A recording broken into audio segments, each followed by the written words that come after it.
कि मैंने जब आवाज दी। मैं शेख आसिफ साहब का बहुत बहुत शुक्रिया अदा करता हूँ कि उन्होंने हमें वार्ड नंबर 8 से उम्मीदवारी करने का मौका दिया और हमारे वार्ड नंबर आवाम का भी बहुत बहुत शुक्रिया अदा करता हूँ कि उन्होंने हमारी हिमायत में शेख आसिफ साहब से गुजारिश की कि हमें उम्मीदवारी करने का मौका दे। और आप तमाम ही लोगों का बहुत बहुत शुक्रिया। वार्ड नंबर 8 में आप चारों कारपोरेटरों को ज्यादा से ज्यादा वोट देकर भारी अक्सरियत से कामयाब करें और मालेगांव शहर कारपोरेशन में इस्लाम पार्टी का मेयर बैठाने का काम करें। शुक्रिया। अस्सलाम वालेकुम। दोस्तों, साथियों, बुजुर्गों, भाई जो लोग आए उनसे गुजारिश, आज की इस मीटिंग के सदर और इस मीटिंग में तशरीफ फरमा हमारे अपने लीडर आसिफ शेख रशीद साहब, वार्ड नंबर 8 कुसुम्बा रोड के तमामी जिम्मेदारान, ओहदेदारान और इस मीटिंग में आए हुए तमामी दोस्तों, साथियों। कारपोरेशन इलेक्शन आ चुके हैं। कारपोरेशन इलेक्शन के तय हमारी अपनी जिम्मेदारी है कि हम बेदारी के साथ कारपोरेशन इलेक्शन में हिकमत अमली के साथ फिरका परस्त ताकतों को कारपोरेशन से दूर रखने के लिए वोट करें। आज आप सभी जानते हैं कि किस तरीके से हमारे अपने शहर में फिरका परस्त ताकतें नित नई मुसीबतें ला रही है। ये सिर्फ हमारे शहर का हाल नहीं है, बल्कि पूरे हिंदुस्तान में इस तरीके से माइनॉरिटी को टारगेट किया जा रहा है।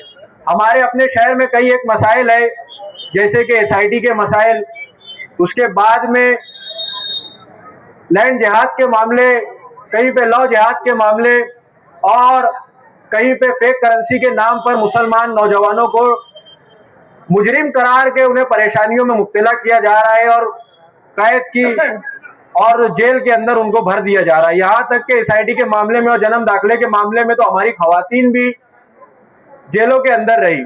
अगर आसिफ शेख रशीद साहब माइनॉरिटी डिफेंस कमेटी का कयाम नहीं करते तो आज इस शहर के हालात बद से बदतरीन हो सकते थे। इसलिए हमें सोचना और समझना होगा कि हमें हमारी अपनी कौम की बका के लिए, हमारे अपने बच्चों के बेहतरीन मुस्तकबिल के लिए हमें इस्लाम पार्टी को और इस्लाम पार्टी के और उसी के साथ में सेकुलर फ्रंट के तमाम उम्मीदवारों को पूरे शहर भर से भारी अक्सरियत में वोट देकर उन्हें कामयाब करना है, ताकि हम अपने दम पर सेकुलर फ्रंट का, इस्लाम पार्टी का मेयर कारपोरेशन में बैठा सके। कारपोरेशन में अगर फिरका परस्तों से साठ गांठ करने वालों की मेजॉरिटी आएंगी तो आप सभी जानते हैं कि कौम का सौदा फिरका परस्तों के हाथों हो जाएगा और फिर इन जो मुसीबतें हमारे ऊपर, हमारी कौम के ऊपर आ रही है, इसमें मजीद इजाफा होगा। आगे एसआईआर के मसाइल है, उसके आगे एनआरसी के भी मसाइल हमारे सामने आएंगे। ऐसे में हमारी मदद करने वाली मेजॉरिटी और कौम और मिल्लत से हमदर्दी रखने वाली पार्टी का मेयर, इस्लाम पार्टी का मेयर कारपोरेशन में बैठना बहुत जरूरी है। इसलिए मैं आप सभी से और यूट्यूब के जरिए तमाम ही शहर की आवाम से ये अपील करना चाहता हूँ कि आप पूरे मालेगांव शहर में सेकुलर फ्रंट के और इस्लाम पार्टी के जो उम्मीदवार खड़े हुए हैं उन्हें भारी अक्सरियत से वोट देकर कामयाब करें और कारपोरेशन में हमारा मेयर बैठाए, ताकि हम अपनी बका की लड़ाई लड़ सके। अस्सलाम वालेकुम रहमतुल्लाहि व बरकातहू। मोहम्मद मुस्तफा अंसारी साहब, मंच में बैठे तमाम वार्ड नंबर 8 के जिम्मेदार, पार्लियामेंट्री बोर्ड के लोग और वार्ड नंबर 8 और 7 की जनता, मेरे भाई और बहनें, इलेक्शन का यानी जिसको आम भाषा में बोलते हैं साहब, इलेक्शन का ढोल बज चुका है। तो तमाम लोगों से ये गुजारिश है मेरी, 7 नंबर 8 नंबर वार्डों के लोगों से, कि इस्लाम पार्टी को अपनों को कामयाब करना है और इस्लाम पार्टी को मतलब मेयर बैठाना है, जिसमें से हम लोगों को साहिब ने टिकट दिया 4 लोगों को, 14 लोगों के मतलब मामला चल रहे थे। आज हालात ऐसे आए कि अल्लाह के फजल करम से आज हम 4 लोग एक जगह मंच पे बैठे। सब लोग तो मतलब वार्ड के जानते ही है कि कौन कौन कैसी शख्सियत है। तो आप लोगों ने मतलब आने वाली 15 तारीख को वोट देना है और मेयर अपना बैठाना है। इतनी ही 2 बात बोल के मैं अपनी बात खत्म करता हूँ। आज के इस मीटिंग के सदर मोहम्मद मुस्तफा पहलवान और हमारे लीडर शेख आसिफ साहब और मंच पे बैठे हुए हमारे सभी जिम्मेदारान और इस्लाम पार्टी से हमको टिकट दिया गया है सलीम अनवर साहब, जलील हाजी साहब, अज्जुल हसन वाला साहब और मैं खुद निहाल अहमद मोहम्मद सुलेमान। मैं सबसे पहले शेख आसिफ साहब का शुक्रिया अदा करता हूँ, पार्टी के जिम्मेदारान का शुक्रिया अदा करता हूँ, पार्लियामेंट्री बोर्डों के जो जिम्मेदारान हैं उनका भी शुक्रिया अदा करता हूँ, जैसे कि महमूद शाह साहब, अतीक भाई, फिरोज दिलावर, हमारे निसार भैया, छोटो मोबाइल, इन्होंने जो ग्राउंड रिपोर्ट आवाम की रिपोर्ट के मुताबिक हमारी पार्टी के जो जिम्मेदारान थे, जो हमारे सदर थे, उन तक रिपोर्ट पहुंचाई और उस रिपोर्ट के मुताबिक आवाम की राय लेकर वो रिपोर्ट वहां पहुंची और उसमें हमको टिकट दिया गया।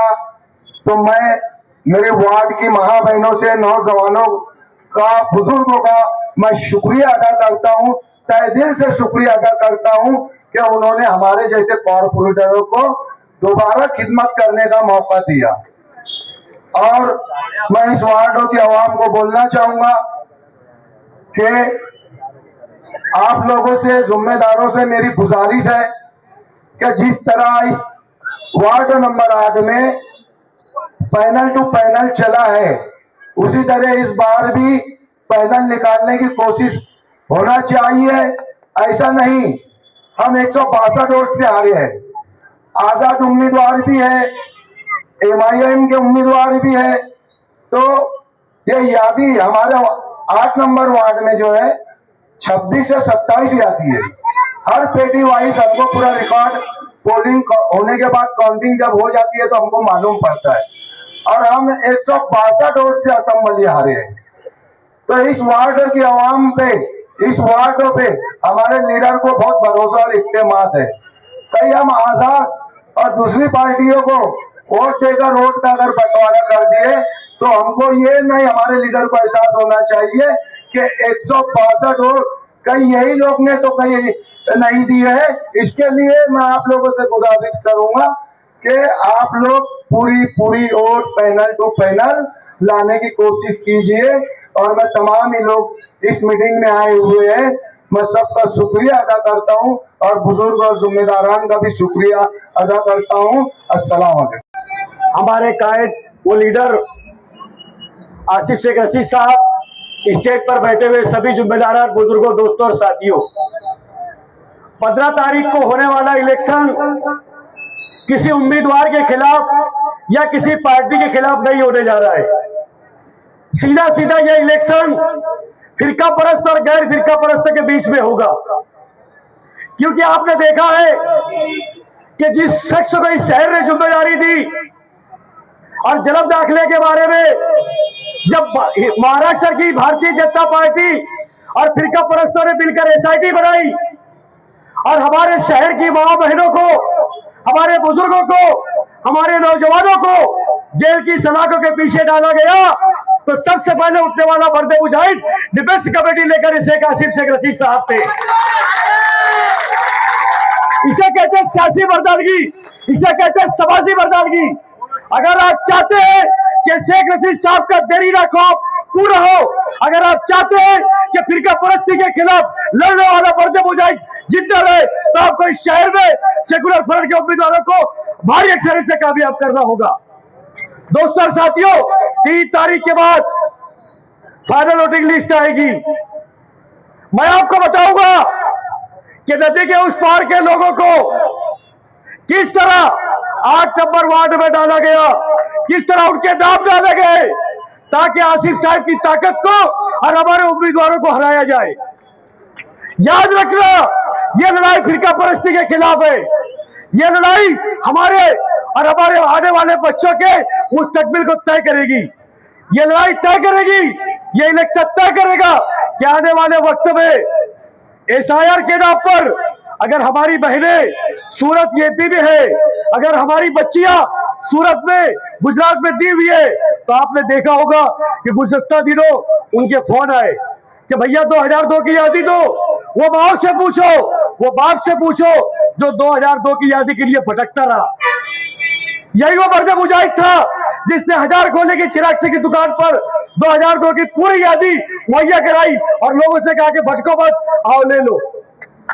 कौन है, कौन है हमारा पुरसाने हाल? बताइए। लच्छेदार तकरीर करने के लिए लोग आएंगे, लच्छेदार तकरीरें होगी, अच्छाई और बुराई की बातें होगी।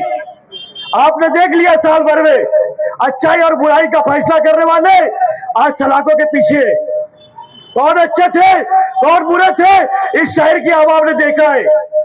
मैं आप लोगों से इतना ही कहूंगा कि आने वाला वक्त आपको सिर्फ ठंडे दिमाग से अपने जमीर की आवाज पे एसआईटी ने जो जुल्म उठाया है, आपको एक बात बताता चलूं। पहले यहाँ पर आरोग्य अधिकारी, हेल्थ ऑफिसर मुकामी थी, तो उसने हमारे लोगों पर केस दाखिल करी, जिन्होंने जन्म दाखिला तहसीलदार के आदेश से बनाया। अभी सरकार ने, फिरका परस्त सरकार ने